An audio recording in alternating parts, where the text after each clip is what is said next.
5. Some school. You could cast a horror movie with some of the kids around here. Somebody was talking to me. I was sitting on my favorite bench at the far end of the lunch court. There wasn't anyone near me except this kid I'd never seen before, and he had a beard. I don't mean he had a real beard like a hippie, but he had a heavy stubble like a grown man. He was wearing a green sweater with 3 yellow stripes around one arm and a big yellow letter K on the pocket. It was one of those sweaters that buttons down the front. "Are you talking to me?" I asked. Nobody had talked to me for weeks. "Yeah. How can you stand this place? Everyone is so snotty and stupid. By the way, my name is Aln Mndlshn." "Leonard Niebel," I said. "Glad to meet you, Leonard," said Aln Mndlshn. Aln Mndlshn said. I noticed he was wearing black and white saddle shoes. I'd never seen a real kid wearing those. I only knew about them from old movies. He also had these weird plaid socks. I could see that Aln Mndlshn wasn't going to fit in at Bat Masterson Junior High School. In his way, he was as outlandish looking as I was.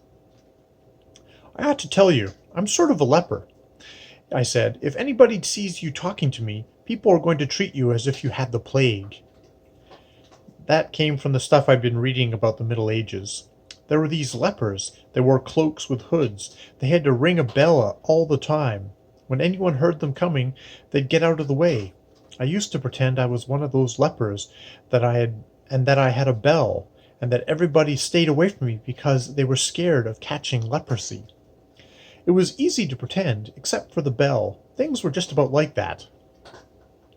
"You mean these other slobs don't like you?" Aln Mndlshn said.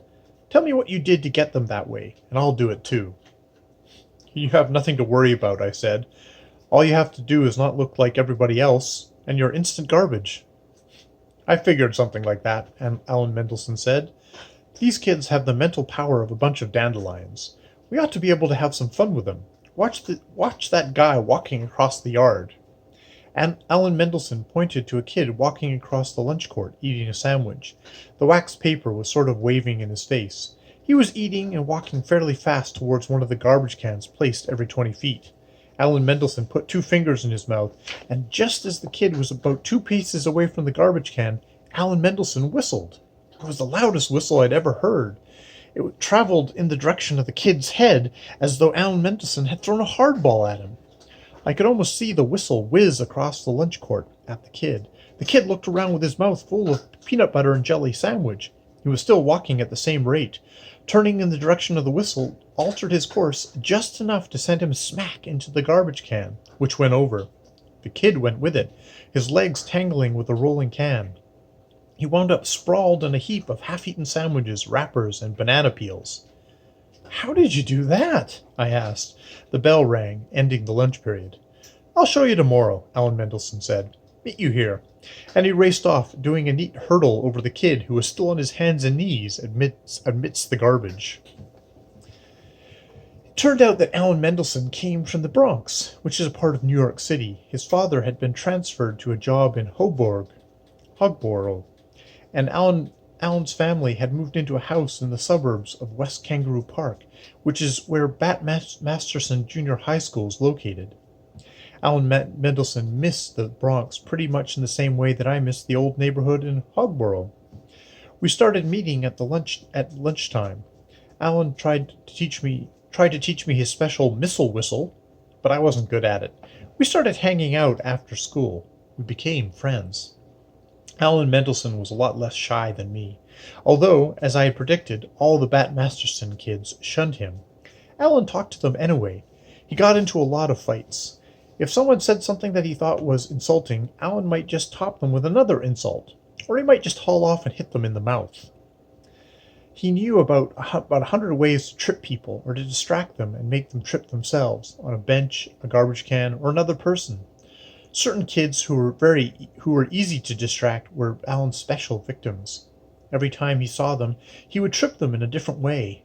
One day he would use the missile whistle. Another day he'd call the kid's name. Another day he'd just stick his foot out and trip the kid.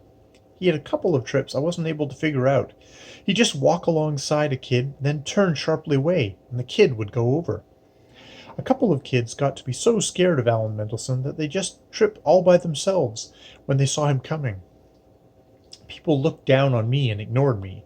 They started that way with Aln Mndlshn, but it wasn't long before they hated and feared him. He was also a good student. He refused to let the teachers ignore him. He talked a lot in class, and always got out of his seat and stood while answering a question or talking. The Bat Masterson kids didn't do that. If they were forced to talk in class, they did it sitting down. Sometimes Aln would pace up and down the aisle while he was speaking, and once in a while he would even work his way up to the front of the room and pace up and down in between the teacher and the front row of seats. The teacher had to call on him all the time because the other kids almost never put up their hands.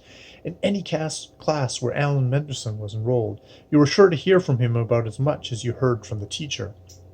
Another thing Aln did in classes was find out weird things about the subject that the teacher never knew.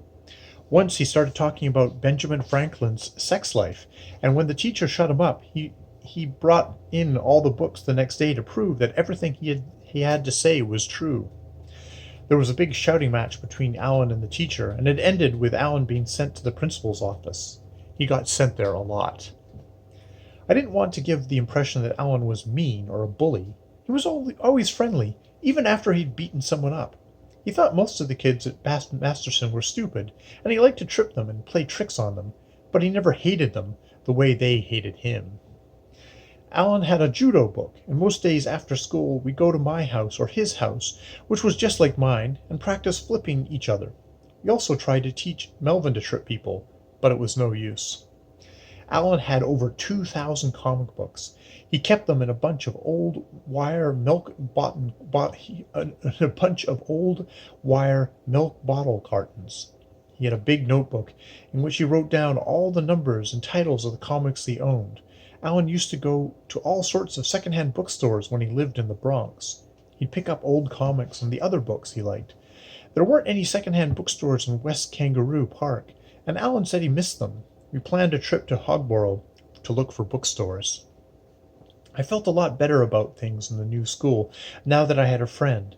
Aln and I started saving up a few weeks' allowance and leftover lunch money for our book-buying trip. Then report cards came out.